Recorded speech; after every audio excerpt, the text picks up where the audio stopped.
Hello everyone, नमस्कार। Action GS के इस मंच पर आप सभी का स्वागत है।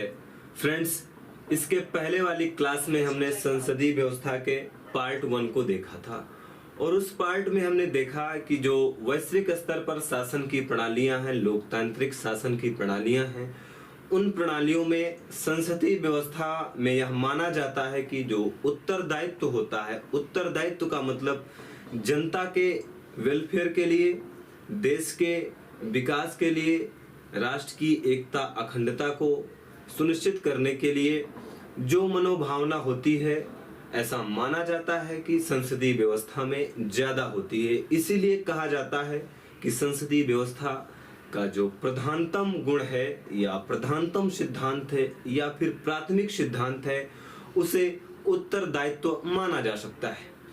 तो यहाँ तक हमने क्लास किया और इसी क्लास में हमने यह भी जाना कि जो संसदीय व्यवस्था है, उस संसदीय व्यवस्था के और की फीचर्स क्या हैं, अर्थात संसदीय व्यवस्था के अन्य गुण क्या हैं, यह भी हमने जान लिया था। आज हम जानेंगे कि संसदीय व्यवस्था में कुछ कमियां हैं और कमियां कुछ इस व्यवस्था में मूलभूत रूप से हैं और कुछ व्यवस्था को अन्य प्रणालियों के द्वारा कमी या कमतर बताया जाता है। आप जानते हैं कि अध्यक्ष शासन प्रणाली भी कई देशों में लागू है। वहां के विचारकों के द्वारा या हम कह सकते हैं वहां के आलोचकों के द्वारा संसदीय व्यवस्था पर कुछ आक्षेप लगाए जाते हैं या इनकी कमियों को बताते हैं। आज हम इसको भी जानेंगे। उसके बाद यह भी जानेंगे कि संसदीय व्यवस्था को आखिर भारत में क्यों लागू किया गया, लागू करने का कारण क्या था। भाई, अगर हम किसी व्यवस्था को, किसी सिद्धांत को अडॉप्ट कर रहे हैं, स्वीकार कर रहे हैं, अपने संविधान में स्थान दे रहे हैं, तो उसके पीछे कुछ मूलभूत कारण होंगे और इन्हीं मूलभूत महत्वपूर्ण कारणों को हमें जानना चाहिए। उसके बाद एक प्रश्न और इस व्यवस्था से बनता है कि क्या हमने जो संसदीय व्यवस्था अडॉप्ट की है वह ब्रिटेन से अडॉप्ट की है, और यदि ब्रिटेन से इस व्यवस्था को हमने अडॉप्ट किया है तो क्या एज इट इज, यानी कि जैसे ब्रिटेन में व्यवस्था है वैसे ही हमने अक्षरशः पालन कर लिया है, या फिर इसमें कुछ हमने मूलभूत अंतर किए हैं। अगर मूलभूत अंतर है हमारी व्यवस्था में तो इसको भी जानना महत्वपूर्ण होगा, समीचीन होगा। इन्हीं मुद्दों पर आज की हमारी क्लास केंद्रित होगी। हमें उम्मीद है कि इस क्लास को देखने के बाद और इस क्लास के पहले वाली क्लास यानी कि संसदीय व्यवस्था की पार्ट 1 क्लास को देखने के बाद आप संसदीय व्यवस्था का वैश्विक स्वरूप और भारतीय स्वरूप और भारतीय स्वरूप और ब्रिटेन के स्वरूप में अंतर करने में आप सक्षम होंगे या आपकी यह हद से बाहर नहीं होगा। चलिए स्टार्ट करते हैं। हमने संसदीय व्यवस्था का सामान्य पहलू भी जान लिया था, इसके सिद्धांत भी जान लिया था। अब हमें इसकी कमियां, भारत में क्यों संसदीय व्यवस्था को अपनाया गया, इसको जानना है और ब्रिटिश व्यवस्था और भारतीय संसदीय व्यवस्था में अंतर क्या है। इसी के साथ इससे संबंधित कुछ अन्य महत्वपूर्ण पहलू हैं, उन पहलुओं का भी अध्ययन करेंगे।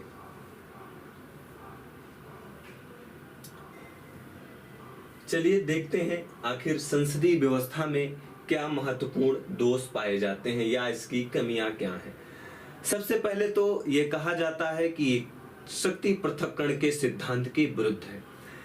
आप इसके दोष को शक्ति पृथक्करण के सिद्धांत के आधार पर तभी बता पाएंगे जब आप शक्ति पृथक्करण के सिद्धांत को अच्छे से समझे होंगे। तो चलिए शक्ति पृथक्करण के सिद्धांत को बहुत शॉर्ट में समझते हैं।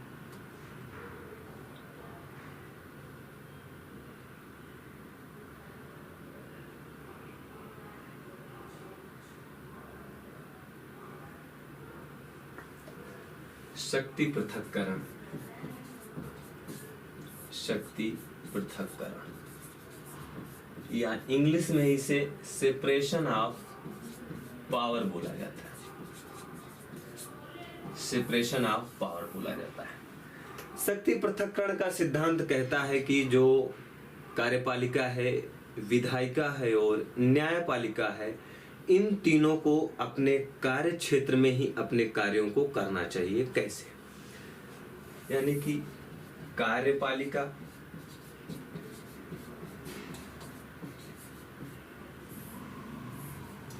विधायिका और न्यायपालिका।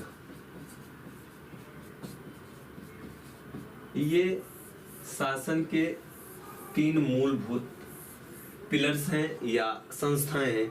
इन संस्थाओं को अलग अलग कार्य करना चाहिए। अलग अलग कार्यों को करने से पहले या इनके कार्यों को जानने से पहले हमें इस बात की भी जानकारी होनी चाहिए कि आखिर कार्यपालिका, विधायिका क्या है।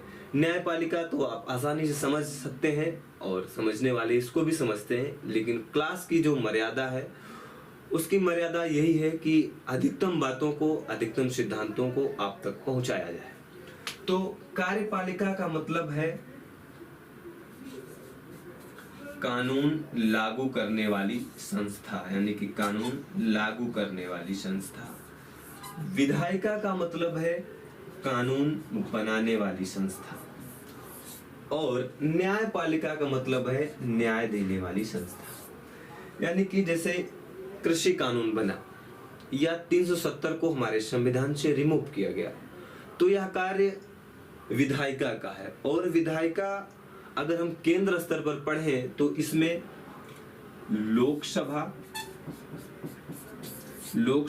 प्लस राज्यसभा आते हैं और नियम बनाने के लिए हमारे देश के राष्ट्रपति के भी हस्ताक्षर होने चाहिए। तो जो नियम बनाने का, विधि बनाने का, कानून बनाने का कार्य है देश में, वह विधायिका करती है। अब इस विधायिका ने कोई कानून लागू कर दिया, कोई कानून बना दिया, तो लागू कराने वाली जो संस्था है उस संस्था को कार्यपालिका कहा जाता है। तो कार्यपालिका का मतलब है मंत्रिपरिषद या कैबिनेट और विधायिका का मतलब है हमारी संसद। ये 2 चीजें आपने समझ लिया। अब न्यायपालिका मतलब न्याय देने वाली संस्था।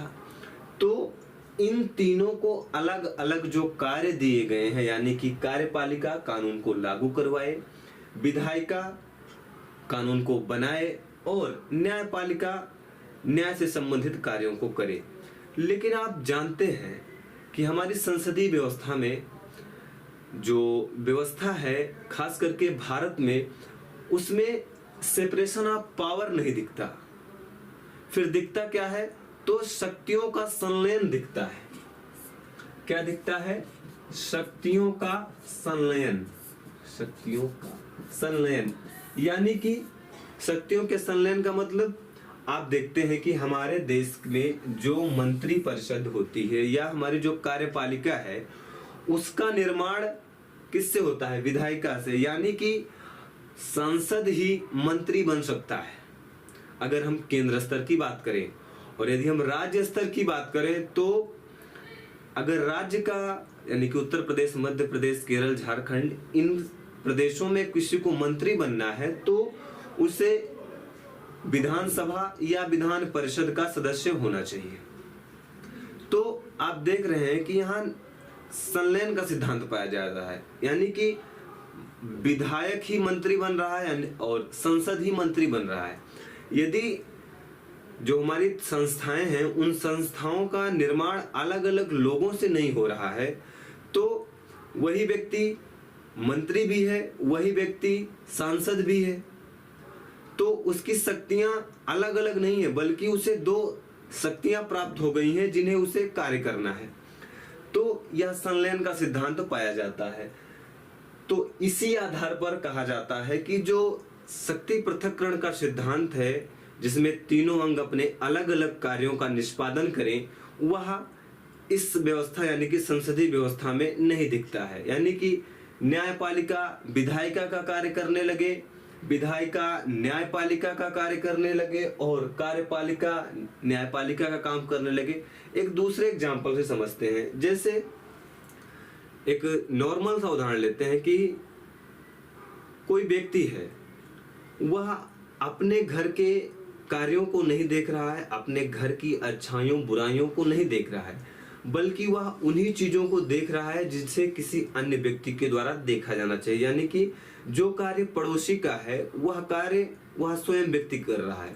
तो क्या हुआ कि वह अपने सिद्धांतों, अपने मूल कर्तव्यों, अपने मूल कार्यों से विलग होकर एक दूसरे के कार्यों को देख रहा है, या फिर ये कह रहा वह गलत है वह सही है, यानी कि उसके निर्णयों में, उसके जीवन शैली में उसको प्रभावित करने का कार्य कर रहा है। तो यह हो गया क्या कि जो मूलभूत कार्य हैं उससे वह व्यक्ति विलग हो रहा है। एक दूसरे एग्जाम्पल से देखते हैं। अभी आपने देखा कुछ दिन पहले कि हमारे जो न्यायपालिका, विधायिका और कार्यपालिका हैं, इन तीनों ने अपने अपने कार्यों या अपने कार्य क्षेत्रों से हटकर कुछ कार्य किए। जैसे आपने एनजेएसी का नाम जरूर सुना होगा, यानी कि नेशनल जुडिशरी अपॉइंटमेंट कमेटी। इस कमेटी में कहा गया कि अभी तक जो हाई कोर्ट, सुप्रीम कोर्ट के जजों की नियुक्ति की कोलेजियम व्यवस्था थी, अब वह नहीं रहेगी, बल्कि जजों की नियुक्ति के लिए अब एनजेएसी उत्तरदायित्व होगी या एनजेएसी के द्वारा जजों की नियुक्ति की जाएगी। तो अब क्या है कि यह कार्यपालिका के द्वारा, विधायिका के द्वारा न्यायपालिका के कार्यों में या उसकी स्वतंत्रता में हस्तक्षेप हो रहा है, क्योंकि जो जजों की नियुक्ति का प्रोविजन है वह कोलेजियम व्यवस्था के तहत हाई कोर्ट, सुप्रीम कोर्ट करता है। तो आपने देखा कि विधायिका और कार्यपालिका न्यायपालिका कार्यों में कैसे हस्तक्षेप कर रही है। उसी तरीके से आप दूसरा एग्जाम्पल देखें कृषि कानून का। खैर अब तो यह खत्म कर दिया गया है, लेकिन जब यह कृषि कानून संसद के द्वारा खत्म नहीं किया गया था, तो विधायिका के द्वारा बनाए गए कानून और कार्यपालिका के द्वारा लागू किए जा रहे कानून, यानी कि कृषि कानून को न्यायपालिका के द्वारा हस्तक्षेपित किया गया और न्यायपालिका ने साफ साफ आदेश दिया सरकार को कि देखिए, इसे अभी लागू मत करिए, और इसे लागू करने के लिए अगर आपको बहुत आवश्यकता है तो आप इसके अध्ययन के लिए कमेटी का अध्ययन करें। मेरा महज यहाँ बताना उद्देश्य यह है कि आप इस बात को बहुत अच्छे से अंडरस्टैंड करें कि जो जिसका कार्य है, भाई जुडिशरी का काम है, न्याय व्यवस्था को आप देखो, आपके यहाँ कितने मामले पेंडिंग हैं, मामलों की सुनवाई में देरी क्यों हो रही है, आप उसको देखो। कृषि कानून बनाया जा रहा है, नहीं बनाया जा रहा है, इसकी अच्छाई बुराई क्या है, यहाँ ये संदर्भ नहीं है। यहाँ संदर्भ यह है कि शक्ति पृथक्करण के सिद्धांत को किस प्रकार से डिस्ट्रॉय किया जा रहा है। और इसी तरीके से विधायिका और कार्यपालिका यानी कि संसद और हमारी सरकार को न्यायालयों में ज्यादा हस्तक्षेप नहीं करना चाहिए कि आप जजों को किस तरीके से नियुक्त करेंगे, किस तरीके से नियुक्त नहीं करेंगे, यानी कि जो जिसका कार्य क्षेत्र है उस कार्य क्षेत्र में कार्य किया जाए। तो ऐसी व्यवस्था हमारे यहाँ नहीं दिखती। इसीलिए कहा जाता है कि संसदीय व्यवस्था का सबसे महत्वपूर्ण दुर्गुण यह है कि यह शक्ति पृथक्करण के सिद्धांत पर कार्य नहीं करती, बल्कि यह शक्तियों के संलयन पर सिद्धांत कार्य करती है और इसमें अनावश्यक जो टकराव है वह समय समय पर उत्पन्न होते रहते हैं।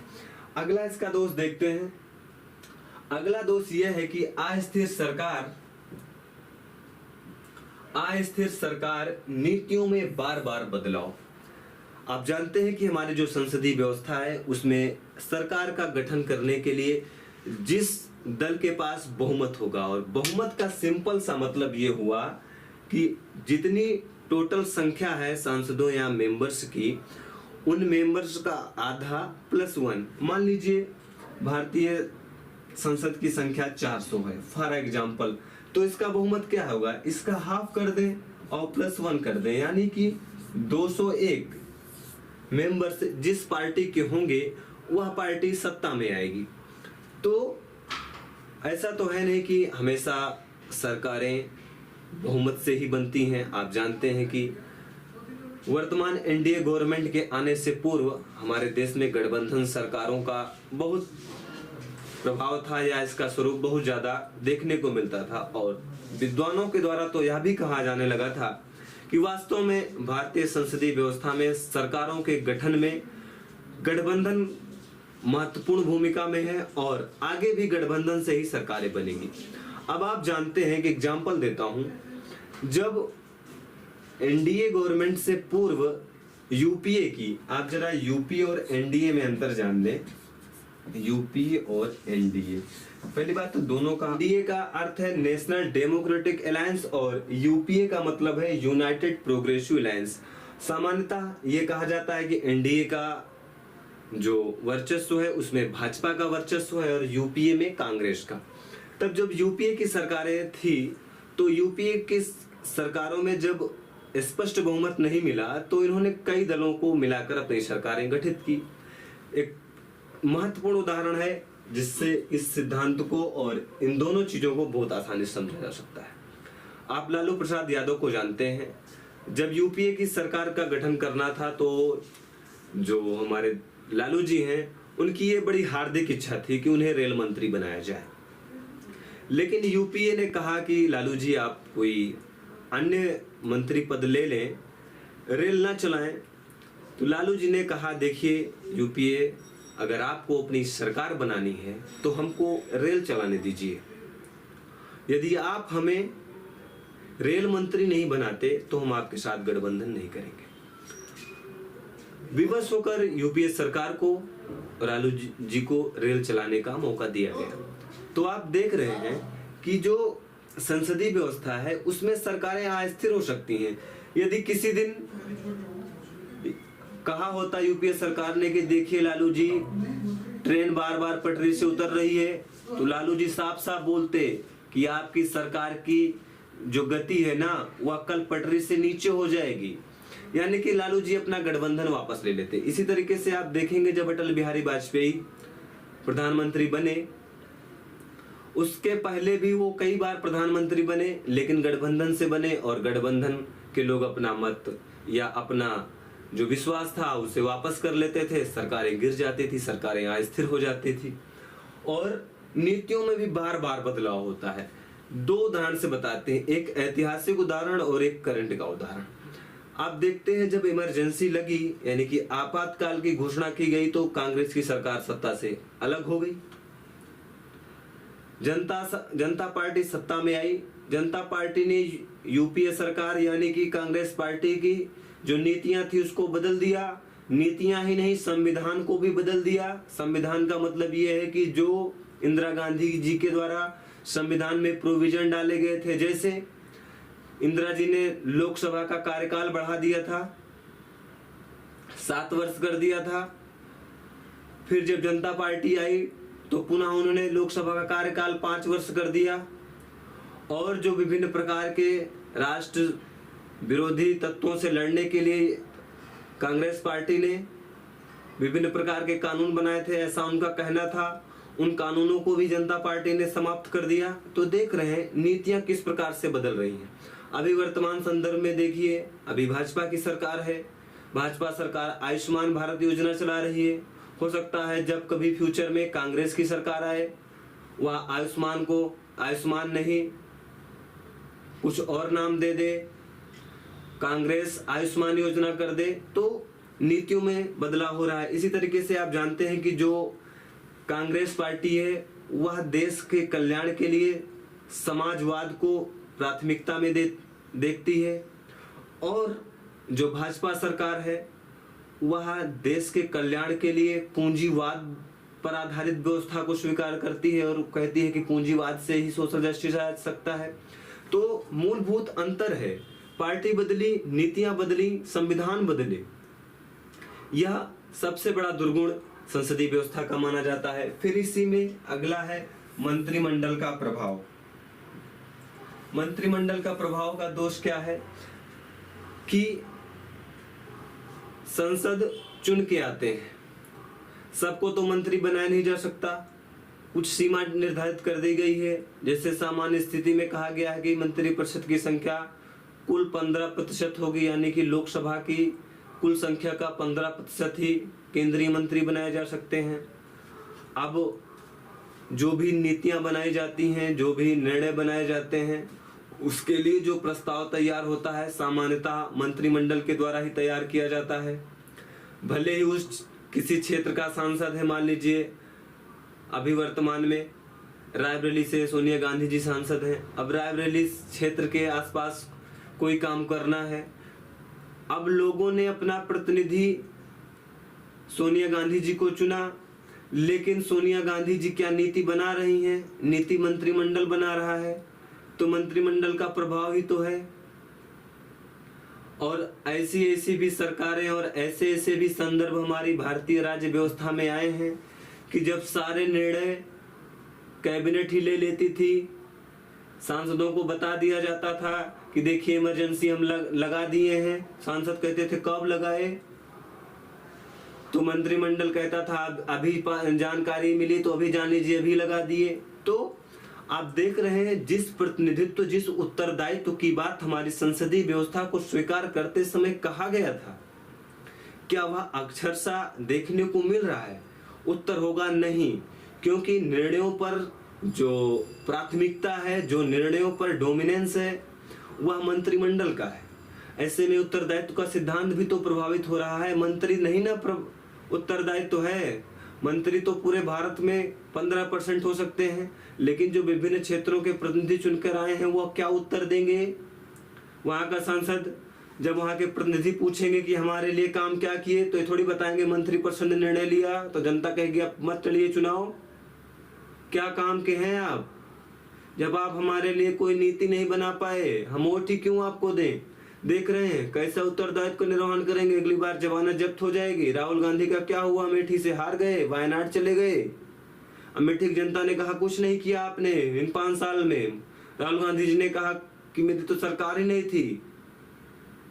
तो जनता ने कहा ठीक है, आपकी सरकार नहीं थी तो आप चुनाव मत लड़िए। बोले लड़ूंगा, तो बोले जनता मैं आपको हराऊंगा। राहुल गांधी जी हार गए।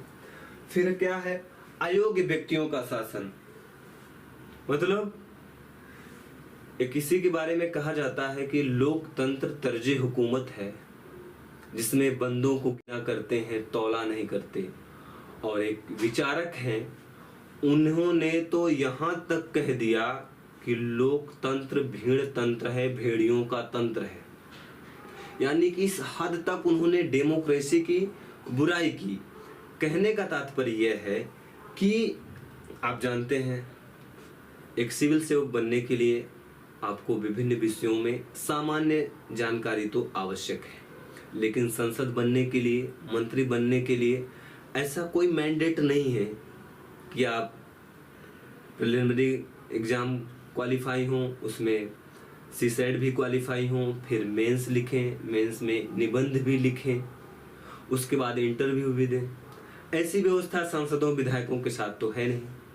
तो ऐसा कहा जाता है, ऐसा देखने को भी मिलता है कि जिसको वहां पहुंचाया गया वह किसी काम का नहीं है। सब नहीं, कुछ ऐसे हैं कि किसी काम के नहीं है, बस वहां गए तो संसद भवन में बैठकर, पार्लियामेंट हाउस में बैठकर उस बात पर भी ताली बजा रहे हैं जिस बात को उनको ना कोई समझ है, ना उस बात को वो सुन पाए, उस बात भर भी ताली बजा रहे। एक वाकया है कि एक मंत्री जी थे, वो बिल्कुल पढ़े लिखे नहीं थे, इंग्लिश में भाषण दिया जा रहा था, वो खूब ताली बजा रहे थे, खूब डेस्क पीट रहे थे।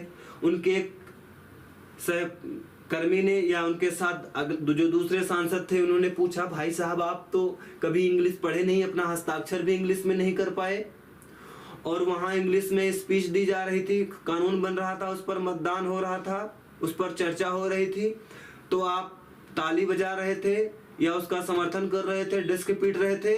तो उन्होंने कहा हमको क्या पता, हम तो वही कर रहे थे जो बगल वाले कर रहे थे। तो देख रहे हैं अयोग्य व्यक्ति भी संसद में पहुंच गया, क्या नीतियां बनाएगा देश के लिए। तो यही कहा जाता है कि यह अयोग्य व्यक्तियों का शासन है। लेकिन इसका मतलब यह नहीं है कि संसद पहुंचने वाले, विधानसभा पहुंचने वाले सभी व्यक्ति अयोग्य हैं। कुछ व्यक्ति अयोग्य हैं या नहीं है, इसका विश्लेषण आप लोग भी करिए। फिर अगला है अधिक गोपनीयता। यानी कि कहा जाता है संसदीय व्यवस्था में या लोकतंत्र में जनता का शासन, जनता के द्वारा, जनता के लिए। अब मंत्री किस पद की शपथ लेता है? गोपनीयता का, कि मेरे सामने जो मामले आएंगे मैं पूर्ण निष्ठा से इसको तब तक उजागर नहीं करूंगा, पूर्ण निष्ठा के साथ इसको दबाए रखूंगा जब तक यह करना हमें समीचीन नहीं होगा या हमें ऊपर से नहीं बताया जाएगा। जैसे जब 370 संविधान से रिमूव किया गया, हटाया गया, तो एक लंबा चौड़ा विधेयक देश के गृह मंत्री साहब ने, यानी कि वर्तमान में अमित शाह जी, सदन में रखे। तो लोगों ने कहा भाई साहब इतना लंबा विधेयक तो एक दिन में नहीं बन सकता है, आपको कम से कम पब्लिक ओपिनियन तो जानना चाहिए था, इसको पब्लिक में रखना चाहिए था। तो अमित शाह जी ने कहा आप नहीं जानते क्या कि हमें गोपनीयता की भी शपथ दिलाई गई है, हमने संवैधानिक व्यवस्था, संसदीय व्यवस्था का पालन किया है।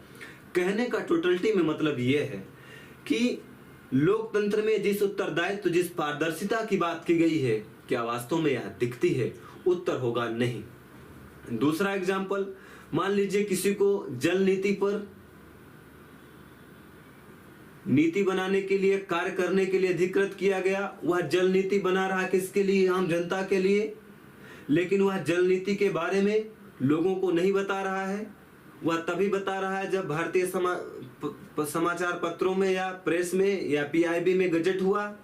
भाई कैसी गोपनीयता है, कैसा लोकतंत्र है जिसमें लोगों को जानकारी ही ना हो कि उनके लिए क्या कार्य किए जा रहे हैं, क्या कार्य नहीं किए जा रहे हैं।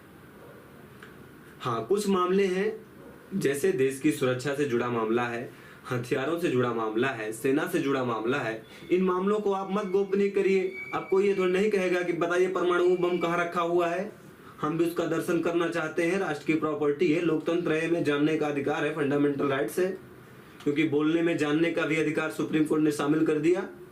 तो आप इस तरीके की जानकारी नहीं ले सकते कि भारत के सारे सेना प्रमुख कहाँ हैं इस समय, क्या कार्य कर रहे हैं, इस तरीके की बातें आप मत बताओ। लेकिन अगर योजनाएं लोगों के लिए आप बना रहे हैं तो उन योजनाओं से लोगों को अवेयर करें। तो संसदीय व्यवस्था के ये मूलभूत दोष थे या कमियां थी जिन्हें हमने जाना और जिन्हें कुछ विचारकों ने, कुछ आलोचकों ने बताया है, परीक्षा की दृष्टि से महत्वपूर्ण है। आगे चलते हैं। आगे है भारत में संसदीय व्यवस्था को क्यों स्वीकार किया गया। पहला कारण है ऐतिहासिक कारण। ऐतिहासिक कारण में अगर हम बहुत ज्यादा ऐतिहासिक कारणों को आपको थोड़ा सा इंडिकेट करें तो आप जानते हैं कि सभा और समिति का उल्लेख हमारे ऋग्वेद काल में भी मिलता है, और वर्तमान में भी अगर हम लोकसभा को समिति बोलें और राज्यसभा को सभा बोले तो इन दोनों के जो कार्य हैं या इन दोनों सदनों में जो व्यक्तियों का निर्वाचन, चयन, मनोनयन होता है कुछ उसी प्रकार से था। लेकिन हमें जो ऐतिहासिक आधार यहाँ पर पढ़ना है वह पढ़ना है ब्रिटिश ऐतिहासिक आधार। आखिर प्रश्न है कि जिस औपनिवेशिक व्यवस्था ने, यानी कि ब्रिटेन में संसदीय व्यवस्था थी, हमें कई वर्षों तक गुलाम किया, और गुलामी में आर्थिक गुलामी, मानसिक गुलामी जैसी सारी गुलामियां शामिल थी, फिर भी हमने उस व्यवस्था को आखिर क्यों अडॉप्ट किया? इसके कई कारण हो सकते हैं, लेकिन जो मुख्य कारण है यह है कि यद्यपि यह कहना पूर्ण रूप से यहां गलत होगा कि संसदीय व्यवस्था का जन्म भारत में ब्रिटिश सरकार ने लिया, क्योंकि ब्रिटिश सरकार की यह मंशा थी ही नहीं कि भारत कभी स्वतंत्र हो, और भारत ही नहीं विश्व के जितने भी उपनिवेश थे वह कभी उसके चंगुल से निकले।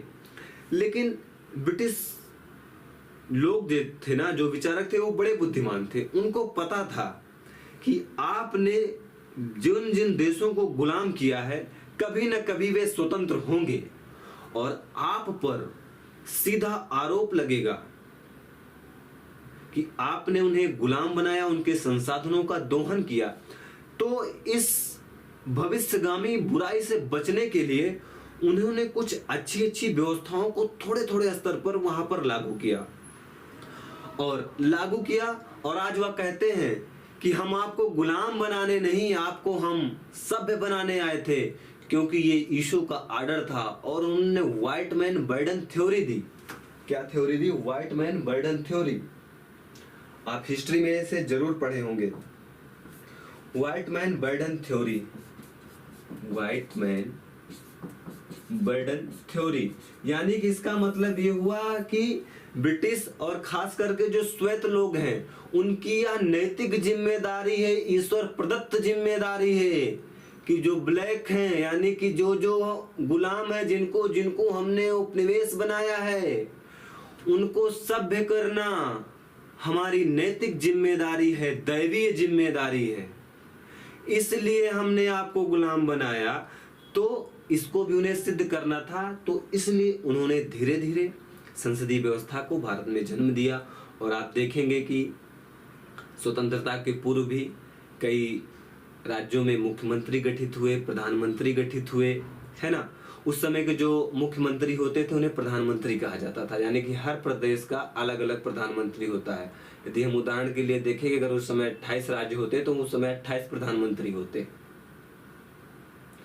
और स्वतंत्रता के बाद भी जम्मू कश्मीर का जो मुख्यमंत्री होता था उसे प्रधानमंत्री कहा जाता था। वो तो इंदिरा जी ने इस पोस्ट को समाप्त कर दिया, यानी कि वैकेंसी उन्होंने रद्द कर दिया, और रद्द ही नहीं वैकेंसी को समाप्त कर दिया कि प्रधानमंत्री की एक ही वैकेंसी है जो दिल्ली में लागू होती है, जम्मू कश्मीर में लागू नहीं होगी। उन्होंने कहा एक विधान एक प्रधान, यानी कि देश में 2 प्रधानमंत्री नहीं होंगे। तो ऐतिहासिक कारण था कि धीरे धीरे संसदीय व्यवस्था को ब्रिटिश सरकार ने भारत में लागू किया, तो लोग हैबिचुअल हो गए थे और लोगों को कार्य करने की शैली भी प्राप्त हो गई थी। शासन किस प्रकार से चलाना है इसका भी उन्हें सनय सनय धीरे धीरे आभास हो गया था। तो हमारे संविधान निर्माताओं ने इस व्यवस्था को अडॉप्ट कर लिया। फिर दूसरा है उत्तरदायी के कारण। अभी हमने बताया कि संसदीय व्यवस्था में उत्तरदायित्व की वरीयता होती है और पूरा डिस्कशन इसको किया है। आप थोड़े से पहले वीडियो को पॉज करके या उस पीछे जाकर इसको देख सकते हैं। यहाँ बताने का मतलब उसी बात को मैं फिर से रिपीटेशन करना है। उत्तरदायित्व तो उत्तरदायित्व है, चाहे जहां पढ़े। तो वीडियो की लेंथ केवल बड़ी होगी। फिर है विधायिका एवं कार्यपालिका में बेहतर संबंध के कारण। कैसे? विधायिका का मतलब कानून बनाने वाली संस्था यानी कि संसद, कार्यपालिका का मतलब मंत्रिमंडल, मंत्री या कैबिनेट या मंत्री परिषद। तो इसमें बेहतर संबंध होगा। जैसे जब कृषि कानून लागू किया गया और बनाया गया तो सारे मंत्री लोग एक ही भाषा बोलते थे, सारे सांसद लोग एक ही भाषा बोलते थे कि देखिए कृषि कानून बहुत अच्छा है, इसमें कोई कमियां नहीं है। इसका एक और एक मात्र उद्देश्य यह है कि देश के किसानों का हित किया जाए और किसानों की आय को 2022 नहीं 2021 में ही दुगना कर दिया जाएगा। यानी कि आप देख रहे हैं कि मंत्री भी उसी बात को कह रहा है, विधायक भी उसी बात को कह रहा है, सांसद भी उसी बात को कह रहा है। कहने का तात्पर्य हुआ कि एक दूसरे के कार्य को सपोर्ट कर रहे हैं। कोई सांसद गलत काम करके आ गया तो सारे मंत्री लोग कह रहे नहीं, संसद ने गलत काम नहीं किया, सांसद ने गलत काम नहीं किया। एक तो कारण ये हो गया। दूसरी व्यवस्था ये है कि अच्छा संबंध पाया जाएगा तो जो नीतियां होंगी वह जल्दी से बन जाएंगी और जल्दी से नीतियां लागू भी हो जाएंगी। मान लीजिए कार्यपालिका और विधायिका में बिलगाव है, विधायिका ने कोई कानून पास कर दिया, कार्यपालिका उसे लागू ही नहीं कर रही है, या फिर कार्यपालिका चाहती है कि कोई नियम बने, विधायिका कहती नहीं पास करूंगा। जैसे विभिन्न ऐसे कानून देश में बने हैं जो केवल इस आधार पर या इस व्यवस्था के कारण नहीं लागू हो पाए कि उस समय या तत्कालीन समय में कार्यपालिका और विधायिका में सामंजस्य नहीं बन पाया। तो देखा गया कि देश में विकास के लिए, देश में प्रगति के लिए इन दोनों में समन्वय होना चाहिए और समन्वय की जो मूल भावना है वह संसदीय व्यवस्था में थी, इसलिए भी अडॉप्ट कर लिया गया। दूसरा है भारत की विविधता के कारण भी संसदीय व्यवस्था को स्वीकार किया गया। विविधता का मतलब क्या हुआ कि देश में कुछ ऐसे भी वर्ग हैं, ऐसे भी लोग हैं जिनके पास अकूत संपत्ति है। जैसे एक फिलोसफर है, उन्होंने कहा कि भारत एक अमीर देश है परंतु उसमें गरीब लोग निवास करते हैं।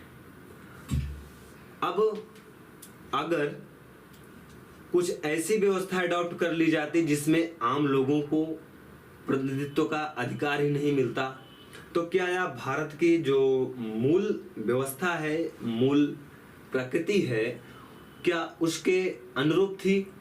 उत्तर होगा नहीं।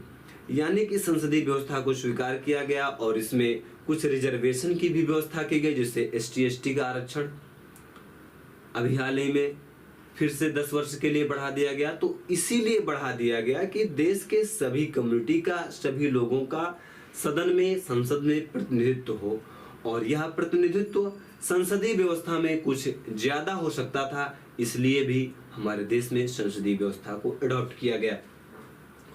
अब आगे बढ़ते हैं और आगे देखते हैं कि ब्रिटिश संसदीय व्यवस्था और भारतीय संसदीय व्यवस्था में अंतर क्या है। क्योंकि आपने देखा कि भारत ने ब्रिटिश व्यवस्था के जो मूलभूत तत्व थे, उन तत्वों के आधार पर या उनको अपना मार्गदर्शक सिद्धांत मानकर संसदीय व्यवस्था को देश में लागू किया, लेकिन एज इट इज नहीं स्वीकार किया। कुछ मूलभूत अंतर हैं, उन मूलभूत अंतरों को जानते हैं। पहला अंतर है राष्ट्रपति के संदर्भ में। यानी कि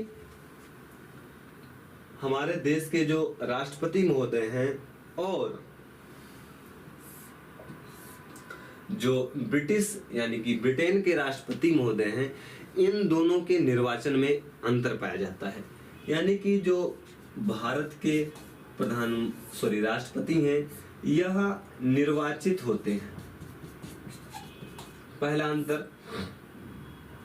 दूसरा अंतर है जो यूके का यानी कि ब्रिटिश का है, वहां के जो राष्ट्रपति होते हैं वह वंशानुगत आधार पर होते हैं। यानी कि वहां का जो वर्तमान राष्ट्रपति है, उसके ना रहने पर या उसके द्वारा पदमुक्ति की अवस्था में जो अगला राष्ट्रपति बनेगा, वह उसी के खानदान का, उसी का बेटा, उसी का बेटी, उसी की पोत्री या उसी की परपोत्री हो सकती है।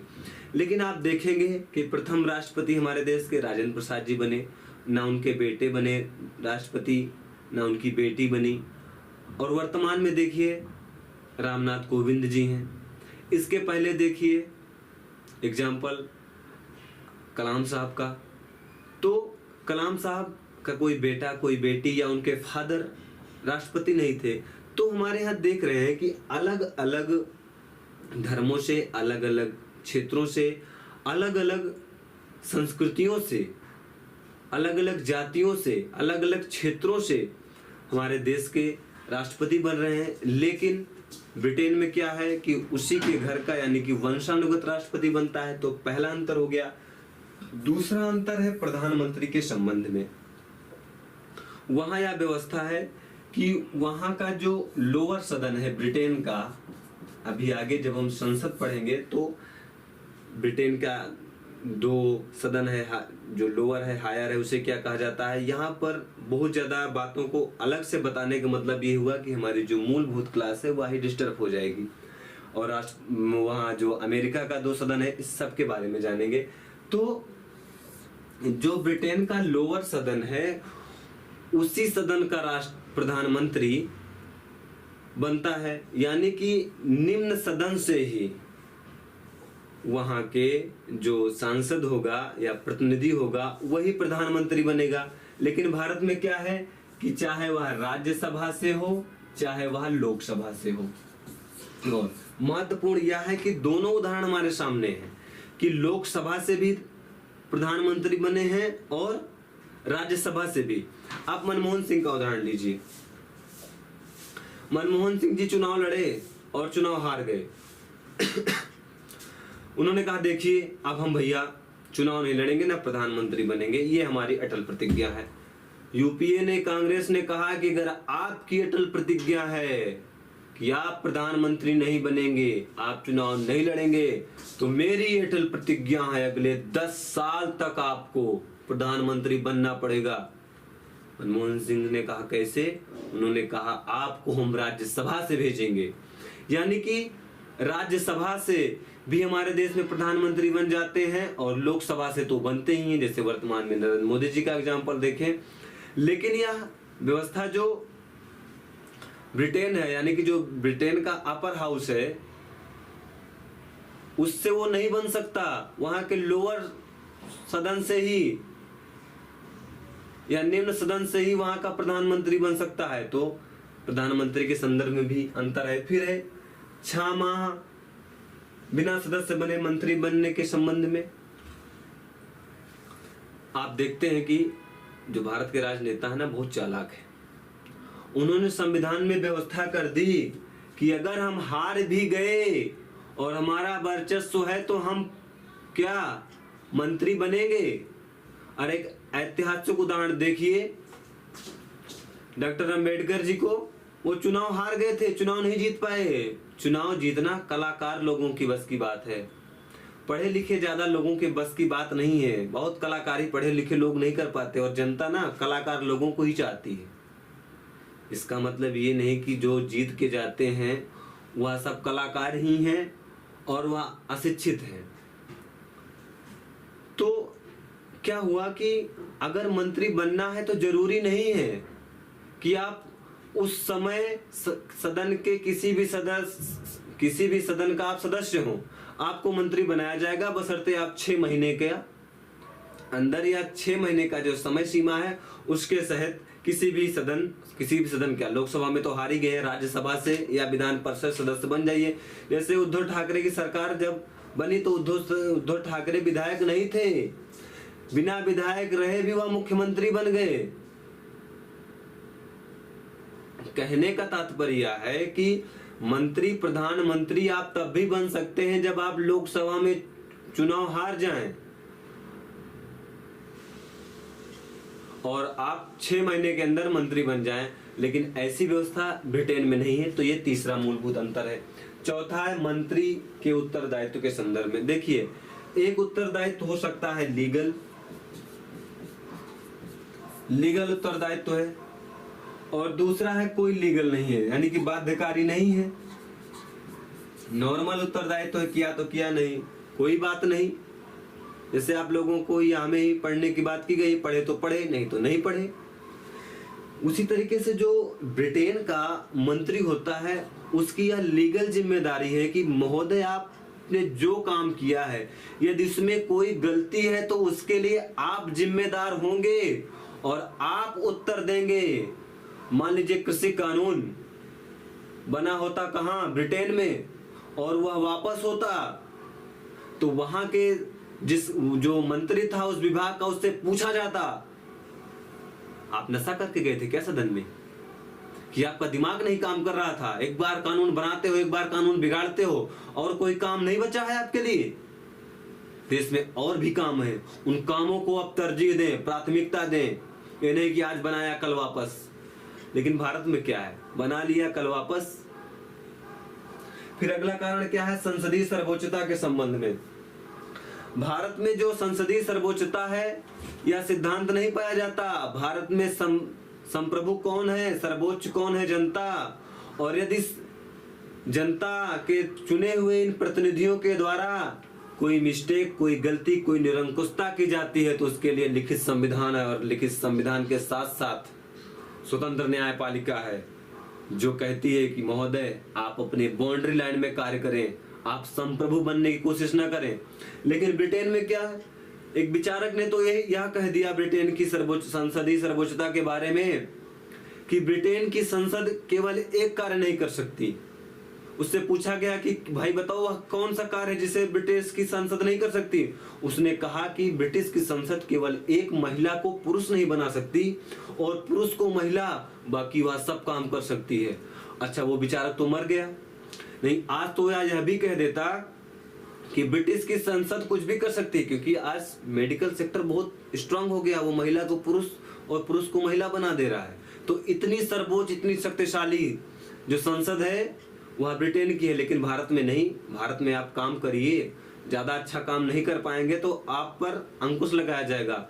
और अंकुश में क्या हो सकता है कि भाई सीधे सीधे कहा गया है कि राज्य कोई ऐसी विधि नहीं बनाएगा जो मूल अधिकारों या से असंगत हो। यदि राज्य ऐसी कोई विधि बनाता है तो वह उस सीमा तक विधि शून्य होगी जिस सीमा तक वह अधिकारों का उल्लंघन करती है। उसके बाद न्यायपालिका अपनी स्वतंत्रता को लेकर, फिर उसके बाद बेसिक स्ट्रक्चर को लेकर, बेसिक स्ट्रक्चर में न्यायपालिका ने साफ साफ कह दिया कि जो भी संशोधन करना हो कर दीजिए। लेकिन अगर हमें लगा कि संविधान की आत्मा को मार रहा है या इससे संविधान की आत्मा मर जाएगी, हम इसको खत्म कर देंगे। जैसे एनजेसी का उदाहरण देखिए आप। फिर अगला है शैडो कैबिनेट के संदर्भ में। शैडो कैबिनेट को जरा समझते हैं। शैडो का मतलब क्या? परछाई। शैडो कैबिनेट,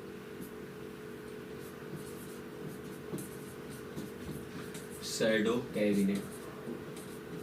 देखो ये जो अनोखी व्यवस्था है ना, यह ब्रिटेन में पाई जाती है और इसका सिंपल सा अर्थ है कि जो दल पूर्ण बहुमत के साथ सरकार में आया है, अब तो वह मंत्रिपरिषद का गठन करेगा। किसका गठन करेगा?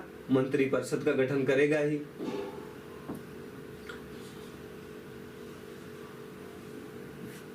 जो सत्ता में बहुमत प्राप्त किया है वह तो मंत्रिपरिषद का गठन करेगा ही, लेकिन जो उस चुनाव में सबसे बड़ा दल बना है, यानी कि सबसे बड़ी विपक्ष पार्टी बना है, वह भी कैबिनेट का गठन करेगा। यानी कि देश में एक साथ 2 कैबिनेट काम करेगी।